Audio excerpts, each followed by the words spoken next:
So last night, Joe Biden had a speech, a primetime speech at around 8:30 ish, something like no, it's not. Yeah, 8:30 ish, something like that. Doesn't really matter what time it is. But this is just in the background. I'm not gonna actually listen to any of this, but this video. But yeah, he had a primetime speech at around 8:30 about gun control and guns and all the mass shootings that have been happening in this country. Again, every single time, every single president that I've been alive for, at least, had given a similar speech. Trump, no, let's try again. Clinton, Bush, Obama, Trump, now Biden has given some variations of this speech over the years, and nothing ever changes. So, what makes you think that Joe Biden's gonna be any different? The guy barely can function up here. He can't really function. Somehow he's supposed to be like the difference maker. Anyways, his speech was around 20 minutes. I don't know how he managed to pull that off, but he stood up there for 20 minutes. And let me see exact time. Hold on, give me a second. Bear with me. 24 minutes 46 seconds. So about 20 minutes. Yeah. And then what's funny is I was doing other things and I had Univision in the background. So this speech was being translated in Spanish while I was doing other things.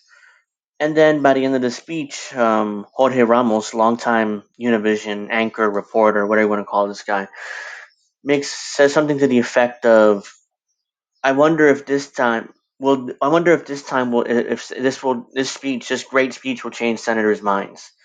I was shocked. Like, he gets paid multi-million-dollar salary. You tell me he doesn't know that this isn't going to change senators' minds? Fuck, man. I mean, I know for a fact it won't change senators' minds. Nothing will get done, and we'll all move on from this like nothing ever happened. We're already moving on. In fact, so this nothing but a grandstanding speech here by this president.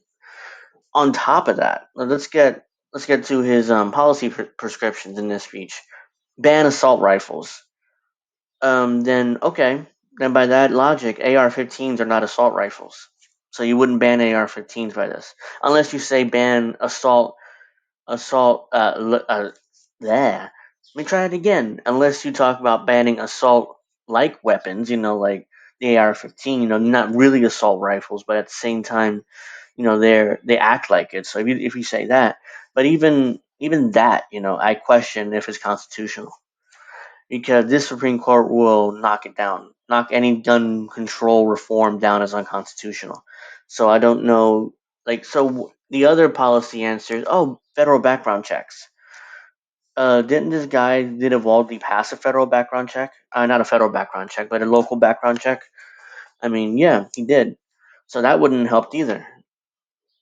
So I mean, I keep asking, what policy that the left wants would have prevented the shooting? And again, I can't come up with a single answer because there isn't really one.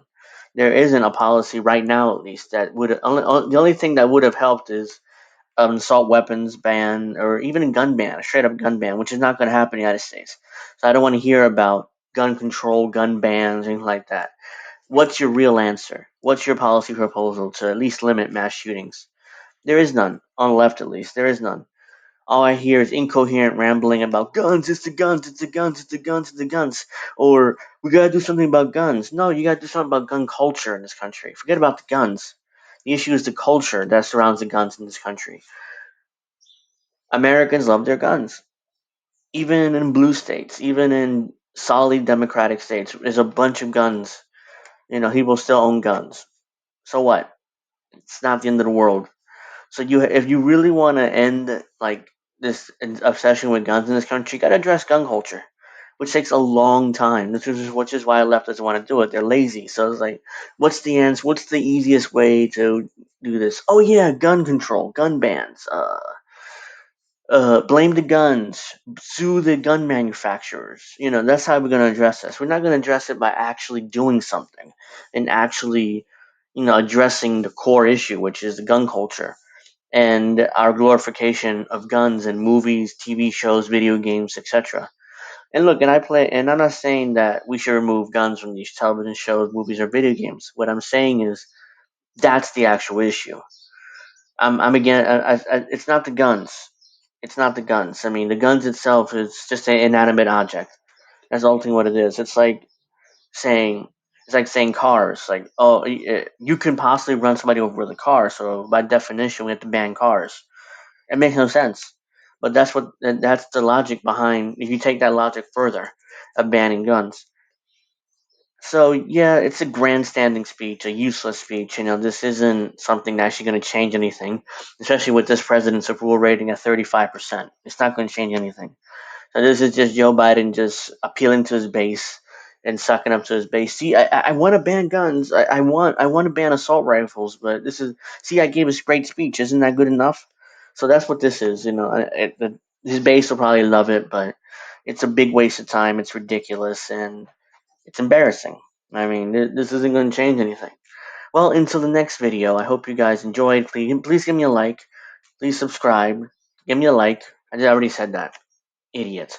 Just give me a like and subscribe. I'll see you guys next time.